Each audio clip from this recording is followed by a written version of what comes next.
There you go. Here's Holly. I thought, Nancy, you were going to speak a little bit about nose work and do that intro. Well, I was going to do that intro. I was going to talk a little bit about how 40% of a dog's brain is actually associated with the sense of olfaction, but I think it's more important that people hear from you because that information is all available on Google. So contact me if you want more info, but let's turn it over to Holly because your time is limited. All right, well, welcome everybody. Tonight is fairly unscripted. Tonight is going to be kind of conversational between Nancy and I, and we will be talking about some of the questions and some of the things that you're interested in. So make sure if you checked in tonight hoping for something specific that you share that in the comments section or ask the question so we can make sure we go ahead and address it. Thank you to Nancy and to the Kennel Club for hosting me once again. I'm always excited to get to spend some time with people and always excited to talk about nose work. As we start tonight, since it's a little unscripted, we'll just talk about a few things that that have been interesting to me and on my mind as the spring has sort of started to unfold. I've been back to judging quite a bit, and one of the topics that came up last weekend when I was judging was the decisions that go into deciding when to move up a level or when to stay where you're at in a level, and how to make decisions about once you finish a title, if you should go ahead and take the next step or not. I think it is sort of a mistake for teams to run, let's say, the novice class, get their 3 passes to complete their title, and then decide to move up just to see what is going to happen. Had a number of teams this weekend that moved up and said that they had never worked their dog on multiple hides before, but since they had the title, they may as well see what happened if they went ahead and moved up. For some teams that worked out just fine, but for other teams, the dogs got to experience a little bit of stress and concern while trialing that they probably didn't benefit from. I think it's easy to overface a dog in trialing and then have a hard time resurrecting that confidence in the trial picture, because a trial picture can be really different from a training picture. So knowing that you have the skills and the preparation to move up can be really smart and really cautious if we're going to be making the best choices for our teams. What have you seen with that, Nancy? I would have to agree. I frequently see teams that are really struggling, and in the AKC venue at least, and sometimes USCSS, I've seen teams luck into, literally luck into an AKC title, and they move on to the next level, which is always kind of astonishing to me. One thing that also distresses me is I hear a lot of novice teams or less experienced teams say, well, I'm going to put my dog in this trial and try and see what happens. We're going to try it. And that kind of distresses me too, because from my perspective, you want a dog that's filled with joy and confidence, not only in training, but also in a trial. One bad experience can really damage your dog's confidence.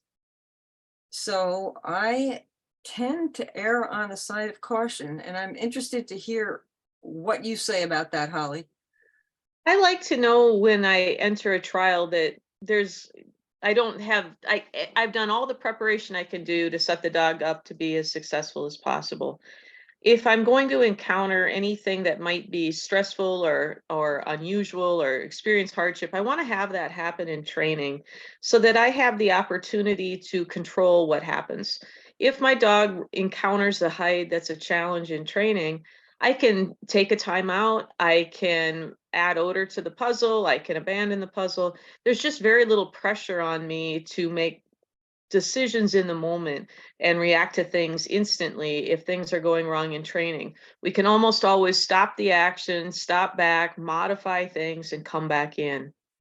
When we're trialing, that's kind of taken away from us because there's only a few things that are available to us. We can either stay and handle through or we can leave, but we really can't modify or change the picture. When we are training, dogs are able to be with their normal human handler.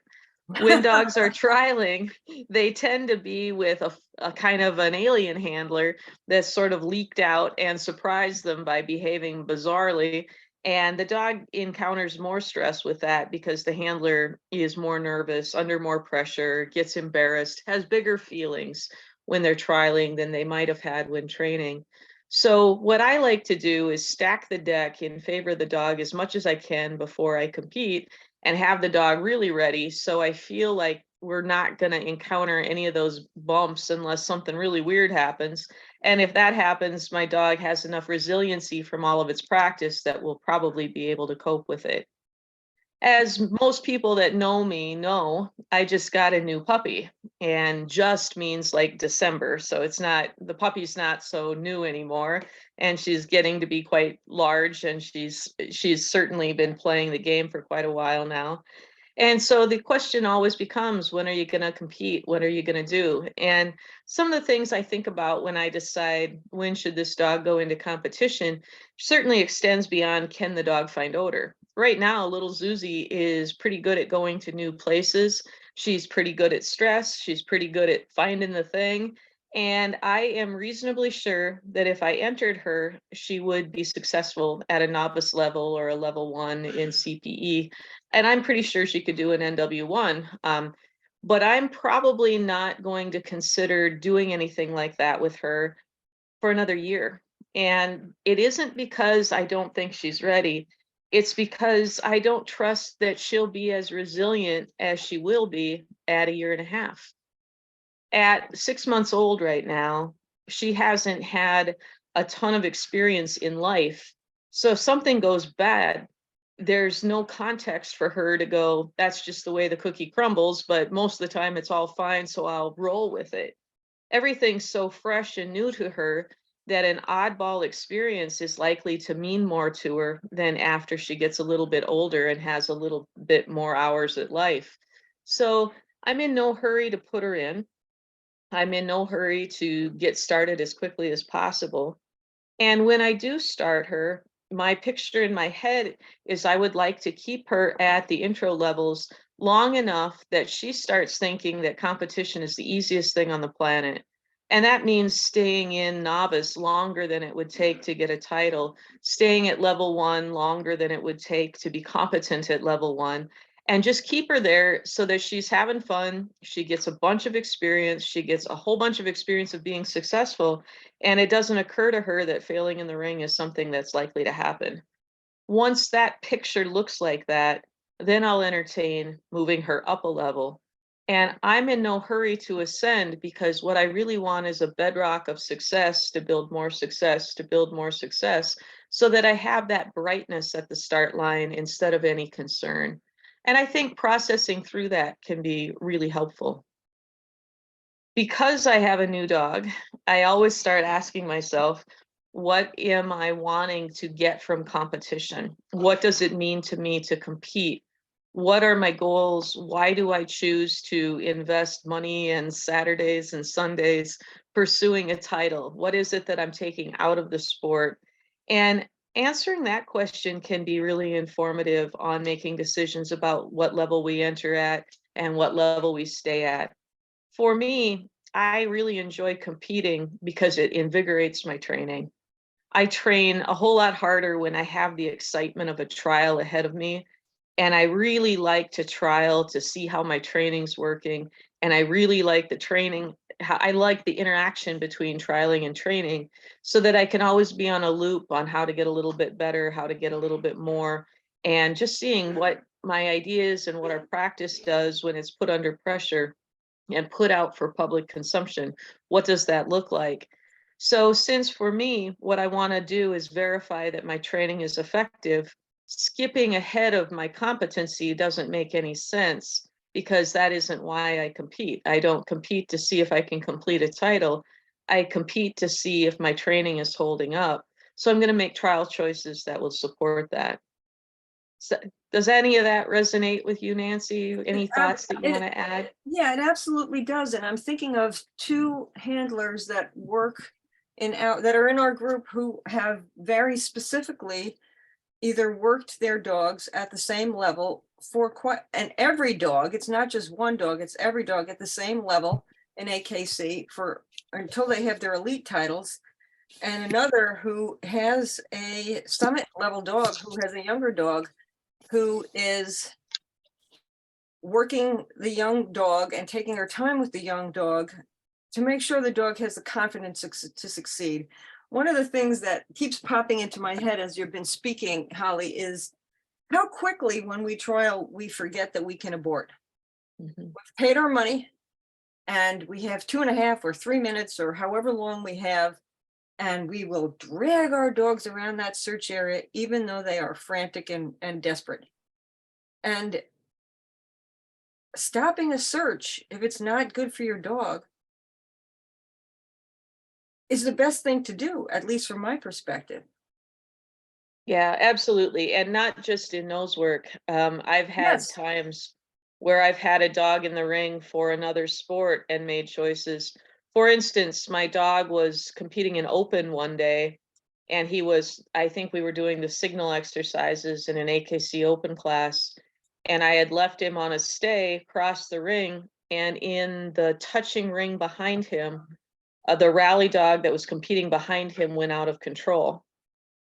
And I didn't know if that dog was going to charge the fence or jump the fence, but all I could see is my dog had his back to a dog in a adjacent ring that the handler had just lost connection with. And so I did a recall in the middle of the signal exercise. I did a recall and leashed up my dog. And not everyone thinks to do those things. It was critically important to me that my dog not have a bad experience on a stay in an open ring, because we would never rehabilitate off of that. And it was totally worth throwing the qualifying run to get the dog out of a situation that would take too long to build back from. That was an obedience example, but I would do the same thing in scent work if I needed to. One of the advantages in scent work is you can always call the dog in and reconnect with the dog, feed the dog, protect the dog during the run, and you don't disqualify yourself. That's easy to forget too. We Yes, have so many things available to us to help resurrect a dog in the ring, and we should avail ourselves of those things. I agree wholeheartedly. And I've gotten better at it. I set up what I called a wilderness search over the weekend, and my dog was tired. My red dog was tired. So I ran him on a few hides and I could see that he was flagging, and I just said, we're done. Mhm. And he appreciated it. Yep. Yeah, just because we said it doesn't mean we have to finish it, because most of the time we can find them back. And if we can't, we can find a dog that can later. So we don't need to get all the hides that we set down there. Yeah, it's a whole heck of a lot harder in a trial. Been there, done that. I think we all have. So tell me, Nancy, what is it that you get out of trialing? What resonates with you? What are your favorite pieces of competing in scent sports? My favorite part of working with my dog in anything is being a team. And that feeling of being interconnected with the sentient being for whom I have profound respect. And what changes in competition? What differentiates that feeling in competition than from that feeling in practice? I think the pressure, Mhm. because when you do well, when your dog does well, really when the dog does well, it's just such a high. It's just such a high. And it's sort of the proof of the pudding. Proof is in the pudding. Yeah, it's hard to duplicate the excitement of competing. It's hard to get that sense of accomplishment in practice, at least for me. Yes. Having that time pressure, feeling that pressure together, working through that pressure as a team, that really resonates with me. It sure does. The other thing that resonates with me is I really love the totality of the experience, meaning I love that we load the car. I love that we travel together. I love that we stay at the hotel. I love all the fussy little prep work. And I really enjoy just the day. I enjoy the whole process. So It's an for me, adventure. yeah, absolutely. Yeah. And it's an adventure we share with other people who have the same feeling of adventure with their partners. So we can share it with like-minded people and enjoy that parking lot and all be, we can shorthand discuss it because we all sort of understand how each other's feeling, which I think is really cool too. I would agree with that. One of the things that I try and do when I go away for a trial is do something fun. I always Google local hikes or nearby hikes. So when we have either before or after the trial, we get to have some fun, just letting my dog be a dog and me letting them hike or walk by themselves. And It- that's one of my favorites too, is getting to see different terrain, different yes, space, different hiking. yeah. I was commenting to a friend of mine. I have an older dog, an Akita, who's 11 and a half. For those of you who know me, you know who she is. And for those of you who don't, she's 11 and a half and she's at the end of her lifespan. And the reason that all of you are on this call right now is because of Keo. She's the dog that got me into performance sports. She's the dog that got me into nose work. And she's the dog that led me to Holly. Mhm. And it's bittersweet to have her this old and to see her struggling with arthritis, because I am so grateful for how profoundly she has changed my life and changed the life of changed the lives of those around me who have gotten into the sport because of We her. we all have those dogs, Yeah, and they mean so much to us. They create a web that brings us all together in such a profound way. And it's so much more than a ribbon. It's a connection with the community. It's the dreams, it's the accomplishing of things together. All of that. And it's all so interwoven. The dogs that bring us friendships, I don't know how we ever even pretend to repay that. yeah, That's a debt we don't ever satisfy. yeah. No, we can't. And I know I'm almost sounding corny, but really that I'm so grateful for this dog because of the incredibly intense friendships that I will have for the rest of my life because of this sport, because of Mhm, her. mhm. So Absolutely. lucky us that we have these dogs who bring these people into our lives. And this whole great network of Yeah, like-minded people that we can share this whole path with. absolutely. Yeah, absolutely. I Yeah. love that Sally brought up that judges will set hides we'd never think of, and you never know where they are, whereas we usually do in training. That's another aspect of competing that's fun, is those hides that are the surprise, the things you didn't expect, the things you called that you were surprised were right. One of my favorite moments with Motto, I was doing a vehicle search and we found a hide on one side of the vehicle and we crossed over, and he alerted on a second hide on the same vehicle very close to the first, and I knew it couldn't possibly be right, but I called it anyway, and the judge said yes, and I went, "You're kidding." As I'm feeding the dog, because it's like, that can't be. But what fun to have those moments. That's such a kick. So true too. It sure is. Yeah. One of the things that you have taught me, and therefore all of the people who train with me, and therefore, well, indirectly with you, is that appreciate your dog when you're leaving a search area, right? Play with them, interact with them.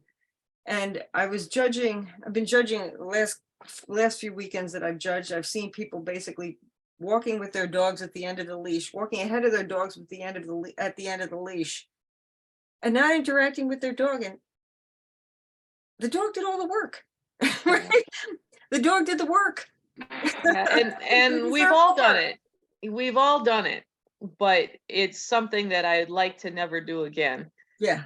We've all done it, but it's something I'd like to never do again. The communion with the dog, the celebration with the dog, I can't think of a better way to end every interaction and every performance interaction. With little Zuzi, if you watch the training videos, every set of exercises we end with that party, even if we're just drilling and repping at the house. because I think that that whole party together is such an important piece of it. Certainly under trial pressure, they definitely deserve that release, and they definitely deserve to be the center of the show. But yeah, that's hard. It's hard to see the disconnect. And I know it's mostly nerves. And I know that everybody is there, everybody that's competing loves their dog, but it's sure a behavior that is change worthy if it's happening regularly. Yeah, it sure is. And one of the nice things about working with the dog that I'm working now is that if he doesn't get it, he tells me, hey, where's the fun time? Yeah. Well, that's why I started originally teaching the finish call as a marker to the dog that there was about to be a party. It was so if I ever forgot and called finish at the end of a run, my dog would tackle me and remind me that maybe we should, be doing something right now. And Perfect. so it grew into it ended up resonating more than that, but it certainly was the first reason that I started doing it. And I love that. We're getting a comment now that says that they love building the relationship with the dog and doing fun things on road trips, and that they hadn't thought about staying a novice, and that is information that might be put to use. I'm glad to hear that. I really think that AKC and CPE were really onto something nice when the handlers and the dogs could stay and repeat the level until they felt like moving on. I can understand why other venues who have, such a large number of people wanting to compete that they had to limit it. But I love that in some of the venues, it's always an option to stay at novice or return to it at any point that you need to get the team feeling more comfortable and stronger. So what a great option. I love that. The other nice thing about the fact that AKC and USCSS and CPE have levels that you can stay at is you can also go back. Mhm. So as your dog ages, you move up through the level, and as the dog ages, you move back. Yep. I really value that. And even if it's not due to aging, if you had a dog that started to get trial sour or had some event that was concerning, it's nice that at any point in your career, for any reason at all, you can go back and give them that easier shot. And so I love that that's open. That's a nice tool. And sometimes for me, I'll sometimes have handlers that come to me that maybe had a behavior that wasn't exactly what they wanted, and we'll do some reworking of it. And we know that supporting the new behavior is going to be time expensive in competition. So I know that the handler is going to struggle to throw the cue in order to get the behavior. And if I have a handler that I know isn't going to want to hold criteria in the ring, I'll sometimes have them go and compete at novice again, where they don't really care so much, so that they'll hold their criteria in competition and get the dog to accustomed to holding criteria when they're competing. Usually that's the first place that we really loosen things up and we can get ourselves into a little trouble with. Does that make sense? Yeah, that's an excellent idea. That is an Yeah. excellent, I hadn't thought of that. So that is an excellent Yeah, idea. if I want my dog to hold an alert longer and stay at source past my alert call, what better place to go work on that than back in novice, where I only have to do that once and I won't be pushing aggressively to try and get to another hide. Can really help support training to go back to a level that you've already accomplished, because then the training of the dog supersedes the accomplishment of winning a ribbon. Absolutely. Yeah. I'm I going see to- in the comments I've been asked to talk more about my finish signal and how I train for that. I'll start this by saying some people really hate this. Some trainers don't like the finish call being a condition marker for a party because they have some concern that the dog will start wanting the finish call and not doing all the work for the hides, and that's a different, longer conversation. But I'll say that I've had really good experiences with it and I really like it. What I do to start off with is I have my dog out with me, and when I yell finish, I just back up like a crayfish and start playing with my dog, and we'll play hand games and food games, tug if the dog likes to tug. And I condition them that when they hear finish, they should dive into me for food, toys, and fun. And so you have to modify your finish call into something that your dog finds reinforcing. And all dogs are a little different on what they want on that call. But I teach them just to respond to the finish call like a recall for fun. And that becomes a cue that fun is available. Once I have that as a really strong behavior, I'll have the dog find a hide, alert, yes, feed, feed, feed. And then I'll say finish, and we'll have this big party at the finish call.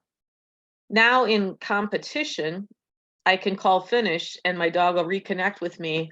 And also in blank rooms, when I'm practicing, I can call finish and we can reinforce the blank room with the finish call, or we can reinforce the end of the run with the finish call. Or if I'm training at a park and I see someone pull up and let 16 dogs off leash out of the van, I can yell finish and my dog's going to beat feet into me and we can get out of there and the dog will know that that was awesome, that that was a good thing. And it becomes a recall. It becomes a marker that I approve of the behavior that just led up into that. And it becomes a ritual on ways I like to end a run. If I had a run in competition and I didn't like how the run ended, I can always say, I'm going to call finish. And that does not sound like finish. You know, the dog isn't going to take that as a conditioned reinforcer. I can always find a way to communicate away from that finish call if I want to in competition. So I like having that bright, fun ending as a possibility for me when I'm training. I think it's just a nice little tool to tuck in the toolbox. I did have trouble with my husband's dog, with Maya, who started to really love her finish call. And she'd go look for a hide and then look to see if there'd be a finish call. And then look to see if there'd be a finish call. And when we saw that we were getting out of balance with that, all we did is withhold the finish call. You just withhold the finish call. When she starts doing that goobery stuff, you just don't do the finish call in that training run. And she learns that that is earned and offered, and you just get it back into balance. That can happen. And if you get out of balance, you just got to bring it back into balance. All things have pluses and minuses, and that was one of the minuses that I found, but it only happened for a short period of time. And as soon as we brought everything back the way it should be, it worked well again. So here's another comment. One of the nice things I do when I use my dog for the demo dog at a lower level, novice is fun to watch in a more advanced dog. Oh, it's super fun.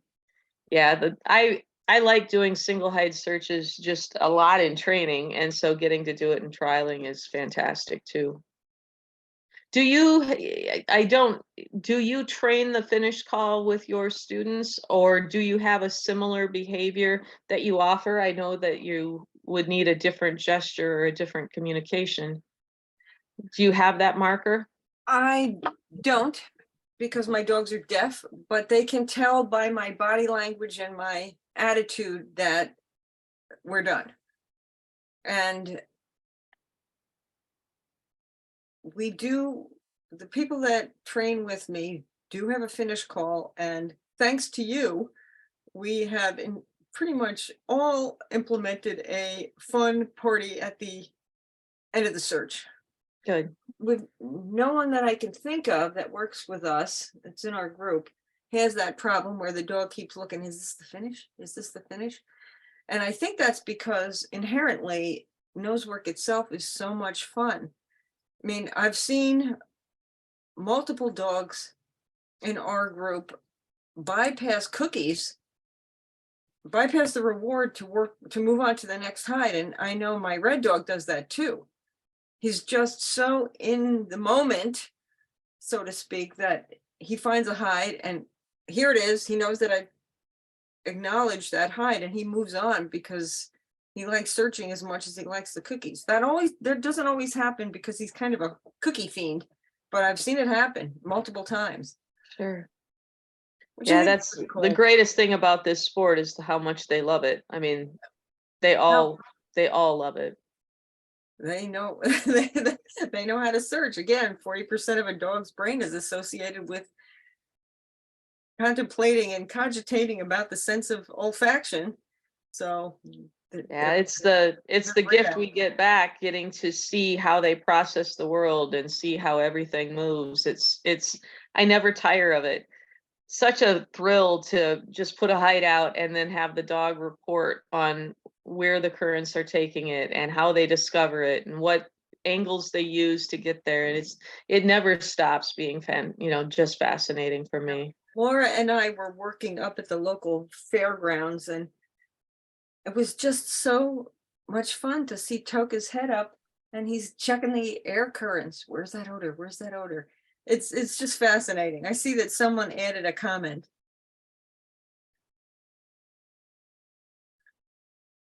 Which is, I can't see that. Who added a comment here? New message. Looks like Rose added a comment. Oh heavens, I use Finish with my newbie dog. My other dog is elite and I'm doing with her too. That tells him whoop whoop, he's done what I've asked him to. Yep. It sure does. Yep, absolutely. Super fun. So let's open up the floor here. If anybody has questions, they can be outside of what we're talking about as long as they're related a little bit to nose work. Please feel free to hop in with that. This one was fairly unstructured. Now that it is spring, I'm sure seeing some different training challenges that are almost always associated with the season. Wintertime, the dogs stay home a little more. The dogs do fewer exterior searches. The world kind of goes dormant for the northern dogs anyway. And now seeing the dogs having to deal with fresh green grass and all the critters and all the new smells, it's an interesting time of year to watch the dogs processing through all of the unintentional distractions that are coming into them. Maybe it makes sense to talk for a few minutes about some of the things we can do to really set our dogs up to succeed as we transition them from kind of their winter hunting to all this spring, early summer hunting. One of my favorite things to do when we start running dogs in the spring is to go back to pairing hides that are pairing exterior hides, or going back to single hides with huge amounts of reinforcement and simplifying the picture just to show the dogs that they can still win, win, and win. And then after the dogs find the hide, then I spend time releasing them into the search area so that they can do their own multitasking. I like to bring them out of the car, find a hide, and then after we do that, take off the hunting gear and let them just be loose in that search space so that now they can eat the grass, roll on the dead frog, and smell all the things. I want them to learn that they can earn their way to that freedom through finding the thing first, rather than make them think they've got to try and steal it. We need to satisfy that curiosity about the environment and give them options to do that aren't in conflict with us quickly finding the thing. So those are some of the little habits I like to try and engage in the spring so that the dogs don't lose some of the momentum or fight to try and eat the grass and be in conflict when they're hunting. Do you do any of those sort of rehab things in the spring? I don't, because the dogs that I have tend to be pretty focused on trying to earn food. That makes a huge difference. I was doing a big single out in the backyard, and I lost Toka for a minute when a bunny went tearing across our fenced yard. But I was pretty impressed because the bunny went out of through the fence, and he looked at it, and it was kind of breezy out. This was the other day. It was kind of breezy out, and he caught odor, and his head just snapped around, and he ran off to odor. I basically gave him everything in my treat pouch. Sure. I was Sure. so happy with the fact that he had done that, and I felt like it deserved a big reward, because a fresh live bunny is a pretty big distraction. Oh yeah, that's huge. So we had a question over here about how long a dog's nose stays keen for nose work and scenting. And one of the great things is scent is one of the last senses to fail. And so older dogs can stay in this sport and stay playing a long time because the dog's ability to scent holds up virtually to the end, which I think is really great because this is such a nice sport for a dog's body. I love that our older partners can continue to do this up until the end. It's so much easier on them than agility or fast cats or obedience. And we don't have to retire this out because dogs continue to be able to scent and enjoy this game. That's And- huge. And case in point, Keo is 11 and a half and the Akita lifespan is 10 to 12 years. She is pretty riddled with arthritis. And when I set hides at home, I take her out and let her run a few hides, and she's kind of rickety and losing her balance, but she just loves it. She loves being included. And she actually oftentimes does a much better job figuring out puzzles than the younger dog, simply because she uses her brain power, because she knows it kind of hurts to move. Yeah, and I think the older dogs develop a smart efficiency Yes. that is a whole different strategy and is such a pleasure to get to watch that wisdom.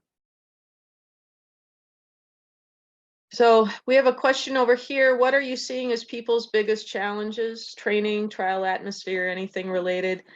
I think people struggle to find the courage to make calls in trials. I think people don't like hearing a no or a where, and so people have a hard time making calls based on behavior that they would call in training. And I think that's fairly big. And I think the answer to that is delaying trialing until you feel really comfortable that you can receive the communication that the dog is sourced to hide. I think that's a biggie. What about you, Nancy? I would have to agree with that. As a judge, and you know this better than I do because you judge more than I do, I see a lot of people rushing their dogs to trial. And I think we get excited and we want to jump in And there. nervous. We do. Excited and nervous, but until we're gonna make the call, we can't put the responsibility of selling that hide to us on the dog. I think we just need to take that chance and not bring a dog that isn't prepared to do a good job with that. That can be hard. And man, watching videos of your work and watching what that alert looks like in all sorts of different environments, getting your eye trained on that when you're not holding the treat bag and the leash can be really helpful. Reviewing footage of your dog's searches and your dog's alerts, there's so much that can be learned in watching film. And that's an excellent point. Every single one of us needs, except for maybe Holly, needs to videotape ourselves more. I videotape everything. You I do? videotape I know. everything. Yep, I know. So we have another interesting question here. Do you have any thoughts about a dog that is nonchalant about traffic noise when on a walk, but in a trial setting during exterior hides is completely distracted and stressed out about it? I do. I think that probably if you're familiar with the term of trigger stacking, probably the dog is fine with the noise when that is all that has to be dealt with. But when he has to deal with a nervous handler, people staring at him, formality, and a task, then the noise is just too much. For me, I can do Sudoku sitting next to traffic, but but if you told me I had to have a conversation on the phone on top of it, that's when I topple. The dog probably can deal with traffic. The dog can deal with hunting. The dog can deal with pressure. But when you put the three together, that's where it gets hard. And so probably if I had a dog that showed that it was really sensitive to those sounds while competing in exteriors, that might be an excellent time to not do exteriors for a while and do the other elements until the dog got really comfortable with the trial setting. And once the dog was really comfortable with the trial setting apart from exteriors, then add the exterior back. Probably all that's happening is it's just too many variables that aren't in control that are all occurring at the same time. And if you break that apart, probably be easier. What are your thoughts on that, Nancy? Yeah, I would agree with that. And I also think that work on something other than nose work in an area that's heavy with traffic. So do fun spins and high hand touches and sits and reward heavily. Yep. Do something other than nose work in an area where there's traffic. Because there has to be some component of the traffic that is the problem. Yes, So while he might be able to be in that space, being able to perform in that space is different. Anytime we see a little knot like that, where that little conjoined mess gets to be problematic, what we want to do is separate it out. What can we peel apart? What can we separate out? What can we break away? And how can we break this into its smallest elements and then see where the weakness is? It's when we break it apart that we really learn which piece of that was a problem for the dog. And I think that's super helpful. I think that's helpful in all sorts of training. yeah, I would agree with that. I see a lot of dogs who are afraid of slippery floors and people encouraging them, come on, come on, come on, or luring them or coaxing them to try and search on slippery floors. Break that out, right? Don't just have the dog work on a slippery floor or a shiny floor or whatever kind of flooring they're afraid of without adding anything else. Mhm. Keep it as simple as Anytime, possible. yeah, anytime we can break things apart, we're better served. We're just much better served when we can break it apart. So So easy to Nancy, say, go ahead. so hard to do. It is, and it's really hard to do under pressure. Yes, But the better we are at that, the more trust the dogs will have in us, and the more trust they have in us, the more seamless our competition is going to be. yeah. So tell me, a little off the books here, since the questions are kind of few and far between. What's exciting to you in nose work right now? What's got your attention? What's exciting to you in nose work right now? Well, that varies from trying to find new sites to in which to host trials, and I have a couple of them on the horizon. For everyone who is on this call, every single one of you can be a nose work host for NACSW. If you need help, PM me and I will help you. I swear I will help you because we need more NACSW trials or USCSS trials. And well, you know, I am on the quest for summit. Toka, my red dog, is a slow moving, I wouldn't say unmotivated, but not terribly motivated dog because he's big and doing anything with him when it's over 40 degrees is challenging because of that double coat. But we're on the summit quest, and that is what is motivating me and keeping me engaged. Good, good. Right now, for me, starting a new dog has sure been fun. Yeah. Yeah, I've enjoyed that. I am excited. I get to run a couple of detective runs with my husband's dog fairly soon, and I'm gonna get to do maybe a couple elite trials with her too. I'm excited about that. I'm really enjoying seeing what kind of interplay is possible between a handler and a dog. When can the handler make suggestions? How can the handler hand the search back to the dog? And how much clarity can there be on who's leading and who's doing what? And how much interplay can be done before the dog feels overridden? And that's been super exciting to me right now. That's been fun. That is actually a great topic because when the last few times I've been judging, I have been very aware of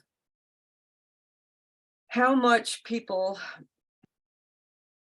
lead their dog. Hmm. A lot of the searches that I see are handler led and not dog led. Mhm. And it's supposed to be fun for the dog. To me, I have Mhm. fun when my dog is having fun. And it's not to say that there aren't times where the handler should provide some sort of assistance. But come on, peeps, let your dog do the work. They know what they're doing. You never know where the hide is. And even when Yeah. you do, you shouldn't. Don't When act like you do. I was judging this past weekend, and there were a number of times where inside I was rooting for the handler to just open up a search area a little bit more, or Yeah. just drive a quick line. You could see that things had stalled out and the dog was starting to be a little concerned. And all it would have taken is a couple steps on the part of the handler, and the handler could have helped relieve that a lot. And so there were times when I was really wanting a little something. Normally, I'm with you that handlers tend to take over way too much, but there is a place where that takeover is really useful too. Absolutely. And there's an art in knowing when to let the dog lead and when to make a suggestion and how to get that search transferred back to the dog. And that topic is fascinating to me right now. Yeah, it was very Because sad to see there were a number, I judged master interiors, and there were a number of dogs and excellent interiors, and there were a number of dogs who were spot on in terms of indicating, I see a black puppy, indicating indicating where the hide was, and then the handler would do a Vanna White sweep, and the dog would follow the hand away from the hide. And I'm sorry, if you call alert 6 or 8 feet from the hide, after the dog is indicated, you're getting a no from me. No, yeah, you'll get one from me too. Yeah, it's a hard thing, right? It's so easy when we know where the hides are, but Yes. there's got to be a better way, and it's got to be coachable. And I'm really excited to see what can be done to help clarify that out. And you, my friend, do a fabulous job when you're working your dogs, because even when you know where the hides are, you are pretty flawless in not giving those hides away. I sure try hard. I'm not flawless, but I sure try hard. It almost, Holly. Yeah. I have to go for a second because Susie has found some treasure trove of garbage. Does anybody else have questions that we can stack up while she is, while she is. Well, I'm thwarting her joy. She likes Kleenexes, and she found a Kleenex, and I just can't watch her eat a Kleenex. I can't do it. Not even for a webinar. I can't do it. We do have some questions that have been stacking up. Can you make sure you go back to the top one and read it? Let's see. Okay. My dog is almost 15 and she is having a blast. Good for you, Cheryl. Melissa said, good, thanks. I deleted it because I thought it was a dumb question. That was about the age of the dog. I saw it before it got deleted, so I Okay, answered good. it. My Bella would be 14. She's got Rudy, who is Susie's grandpa. Ah, Rose, you're lucky your dog is 14. I would give anything if my girl could live to 14 pain-free. That's not going to happen. Related to getting back to spring training in exteriors, any thoughts on inhibiting the inclinations to paw at hides that are on the ground, such as dirt, grass, gravel? Normal indication is nose freeze at source, and the pawing only appears in exteriors as described above. You know, I don't know that that's a serious thing. And here's why I say that. I think any judge that puts a ground hide out anticipates that behavior, because dogs that find something in the ground that they're interested in just naturally do dig it out. And so anytime I do a ground hide, I know it's going to be dug on. And so when I say that, and if you want to train it out, you sure can. But I always evaluate, is this worth my training minutes, or would my training minutes be better designated into another event? And I think that's an interesting question. I think this one may or may not be worth the minutes, depending on how you feel about it. But starting with like tins on the ground, the selection game where you throw 10 tins on the ground and the dog alerts on one, making sure that that isn't getting dug out, and teaching how to do that ground alert on an object that they know not to paw on, and getting a bunch of repetition in that low hide that way is the great way to get that started. If my dog is rough on something, I can say, oop, and pull them back and let them back in. And when I get my nose freeze, pay, and just do a quick interruption and then a release back, and then pay the thing that I want, while I'm making sure that I'm offering those hides on the ground in the tins to try and get some inertia going on that correct alert on the ground. That would be my way through that. Whether or not it's worth doing, I don't know. When you plant a ground hide, Nancy, are you expecting it to be pawed? Absolutely. I'm just trying to, Yeah, yeah, and I make a point of, when I plant a ground hide, I make a point of trying to put them on cement or something. rocks, Yes, yes, so you can't weighted, tell. tucked Right, under a ledge. Yeah, because yes, we know that they're gonna get dug. they are. They're Almost all absolutely, dogs are gonna dig them out. Even dogs that have a really nice nose freeze, when they're down and buried like that, most dogs will try. yeah, they have to whoop it up. Yep. You Okay, can train it by interrupting the digging and then only reinforcing the hold and then doing that over and over again until the dog just offers the hold. Whether or not it's worth the minutes, that is for every handler to decide. that is your choice. We have a couple of Yep. comments about the new elite half-day trials, especially trials. Mhm. We'll be hosting them here in Ithaca for our Awesome. upstate people. Maybe not this year, but definitely next year. And then Sue asked, do you have any suggestions for a normally very accurate dog who is competing in excellent level, who's now twice done very clear alerts on the first two hides he finds on vehicles and then alerts very clearly on nothing? That's kind of hard to answer. I guess the dog is indicating nothing on number 3. Well, I think we skipped a couple. Yeah, Couple. yeah, there are comments about dogs' ages and comments about the half. Let's get there, but let's take it in order so that I don't get lost. Okay, So so let's go to, I think the next one is, can you talk a bit about the trying to yes, align I your missed bodies that with the one. dog Sorry, to Christie. avoid taking over searches? Yes, And under what that's important. circumstances might you take over? Most of that work, I mean, probably the people that are exporting that idea the most are Sue Sternberg and Dana Zinn, and they're doing an exceptional job with it. So anybody interested in that topic should go and buy everything that Sue and Dana do, because they specialize in this and they do a fantastic job. When I might choose to take over, I don't take over much in practice, but in a trial, if I have a dog that's frustrating, I might take over. If I have a dog that seems to be circular in one area and looking to me for help, I'll probably drive a line. If we have a favorable wind and I know that we can cut perpendicular to the wind and go downstream and have the faster search time, I'll do that. If I have a dog that's running a wall, and not finding the hide, I'm gonna spin them around. If I feel like in competition I can contribute to what the dog understands, I'm gonna go ahead and do it. But I'm only gonna do it mostly in competition, and I'm only gonna do it to the degree that I have to help the dog get clarity, and then I'm gonna give the dog the lead again. So I take over if I think in competition that I can contribute.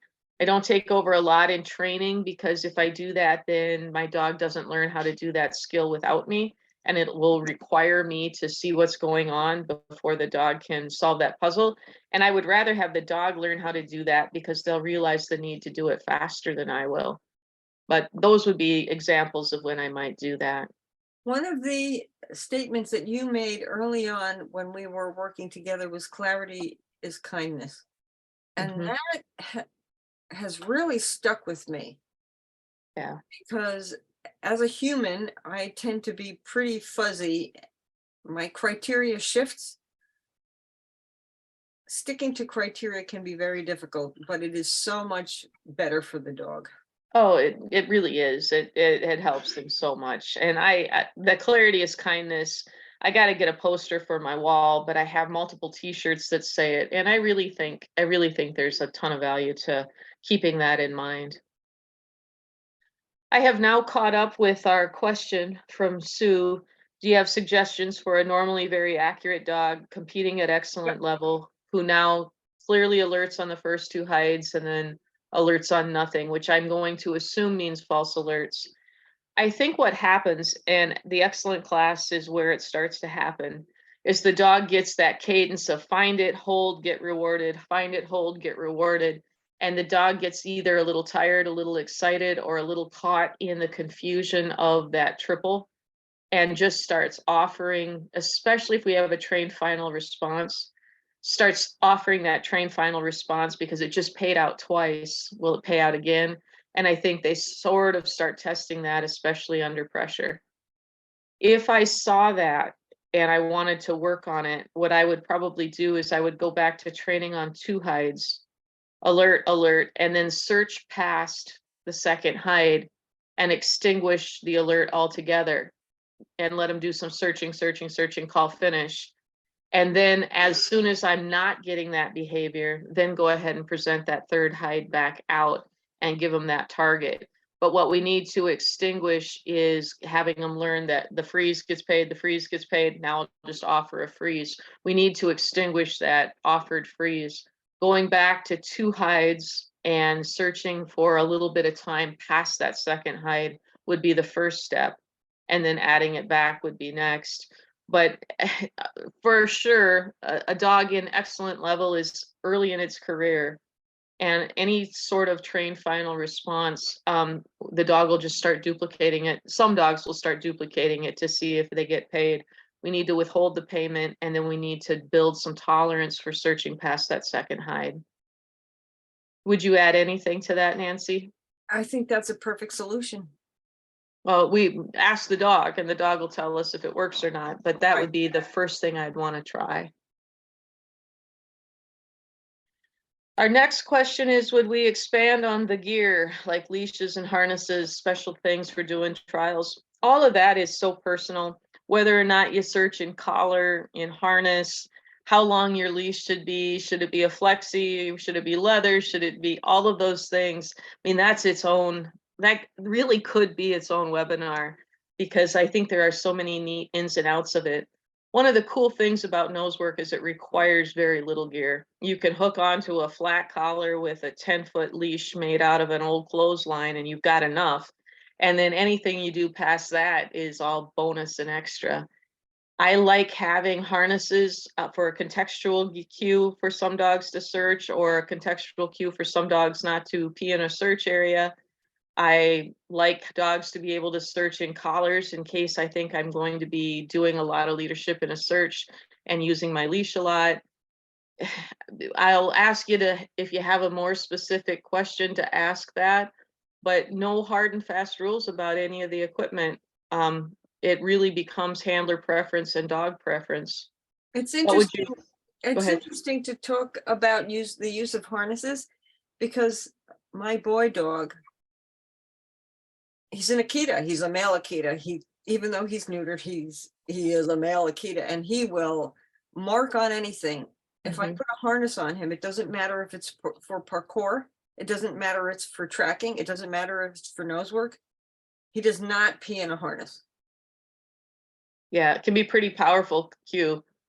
And that is, I mean, for the dogs that mark, it can be a really big aid in ending that.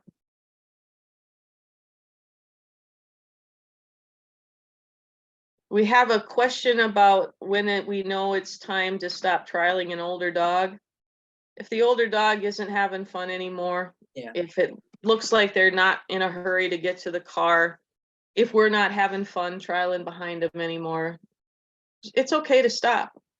It isn't quitting. It's okay to just say that was enough. I'm at that point right now with my 11-and-a-half-year-old.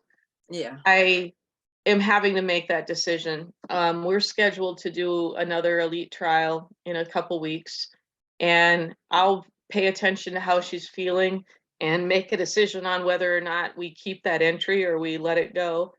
If she looks as good as she looks today, we're going. If she's having an off day, we're not. And I can decide that up until, and I can decide that in the middle of any search on the day. One of the last trials I did with her, I left after the morning searches. She wasn't wanting it. We got in the car, we went home. You don't have to finish a day. And it's okay to load them up and say, nah, gonna be up to her. I would love, she's 100 points from an elite 2. If she can finish the elite 2, that might be kind of fun. If she can't, she can't. You know, it's such a personal thing, and asking them to search past when they want to seems unfair. As long as they want to, I'm willing to give it a go, but at the first sign of distress, I'm going to just pull her. Yeah, I'm in the same boat with Keo. She is one one Q away from both her elite buried and elite container searches and novice AKC. And it would be so easy for me to ask her to do that. And I'm not going to do it. It's just not worth the amount of stress that she would feel. She loves practicing. She loves going out in the yard, and or if we go someplace in the area where she can get to go for a ride and then do a few hides. She loves that, but I'm not going to put that amount of stress on her. It's just not worth it. Yep. So we have a question that under some circumstances, my dogs seem to lose their ability to find source. They seem to know there is odor, but can't pinpoint source. My prior dog exhibited this when exposed to vehicle exhaust combined with his meds. My current dog has the equivalent of asthma and can't always tell when the air is aversive for her. She'll show that she has detected target odor, but doesn't seem to be able to find the source. Hard to tell if it's a physical limitation or a training issue. One of the questions I always will ask is, if I pair it, does it go away?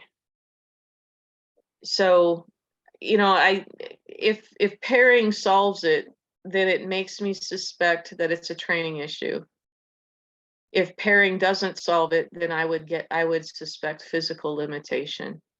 And I would play with that and see if that changes anything and ask that question. I would also want my vet to weigh in on that, on what their thoughts were. That's an excellent suggestion. Ask the professional. Yep.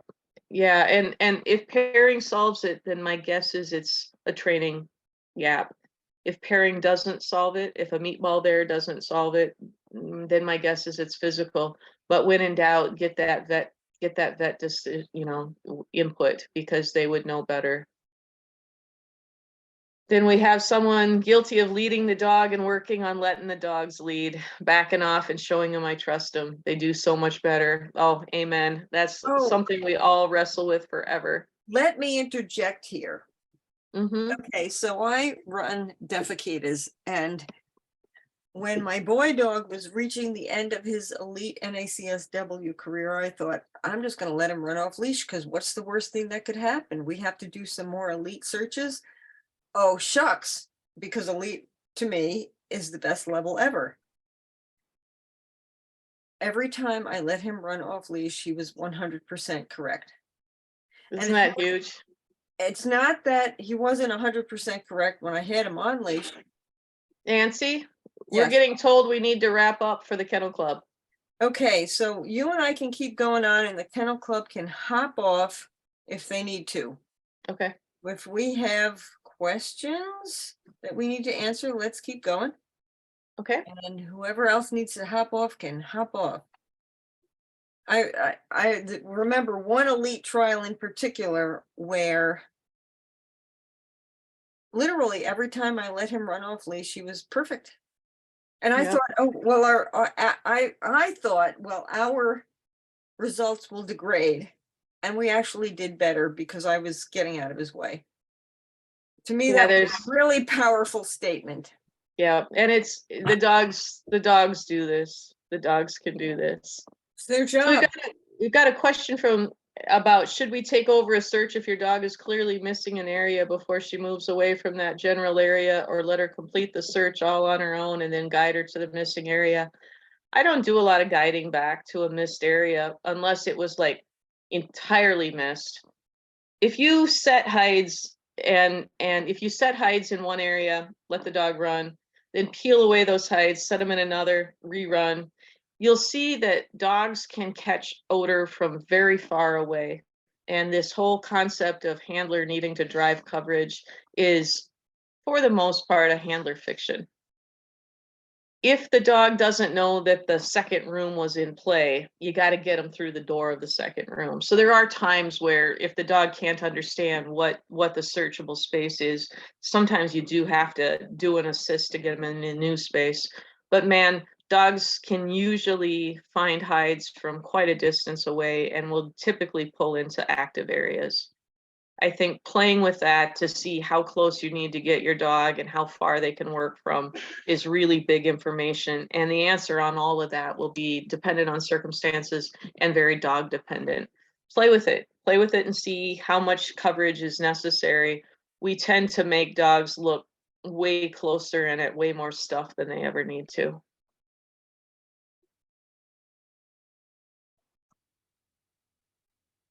Where are we? Looks like we're at it looks like suggestions on a very social, easily distracted 3-year-old whippet now competing at excellent. More value for odor, time, and/or experience. Yeah, all of it. And patience, and yeah, all of it. It all comes together. One of the things, this is, if you have a very social dog who loves people, one of the more effective things I've done for helping them get over running into the crowd is, as long as the dog is very comfortable with people, if the dog runs into the crowd to love on somebody, I have whoever's getting loved on take the dog by the collar and put him away. Just a quiet, lead him to a crate, put him up and walk back. I have seen that be so powerful for dogs who like to run out to the audience to go, oh, dude, the audience might put me in a crate. All of a sudden, if we increase value to odor and we let them interact with people after the search, you'll see that they get the sequencing on that thing right. It only took Maya getting escorted to a crate a couple of times before she lost her mad love for running out of the search area to meet her new friends. That might be something worth playing with. Don't do this with a fearful dog. Don't do this with a dog that is interacting with the audience because they're concerned about the audience. Just do this for the really true social ones. And easily distracted, pairing can be really powerful. Setting simple hides can be powerful. If you know you have an easily distracted dog that wants to be social, single hide searches in those circumstances to get a good rhythm. Once we get that, then go to the double. Anytime we start seeing trouble, like at a 3-hide search, go backwards to a single or a double and see if that helps get more inertia going, and try and get those needs met after the finish call, not before it. Looks like we kind of went a little over, and it looks like most of the comments now are more wrapping up questions. We just had a new one pop up. Still very new to this sport. Got into it because thought my spaniel would love it, and so far she has.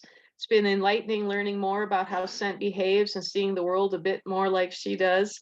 Just practicing and training and learning for scent work has improved me as a handler, and the end goal really is to become better for my pup's sake. Want to improve as a team, all for her, and I very much appreciate time and insight. Thanks for hosting this, and thanks for your time, experience, and knowledge.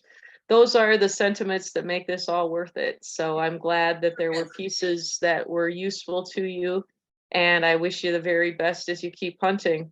This is the greatest gift, and this is the greatest game. I'm so grateful that the creators of it shared it with us, because what doors it opened up for understanding our partners and making their worlds just a little brighter and better, and learning how to be led by our partners.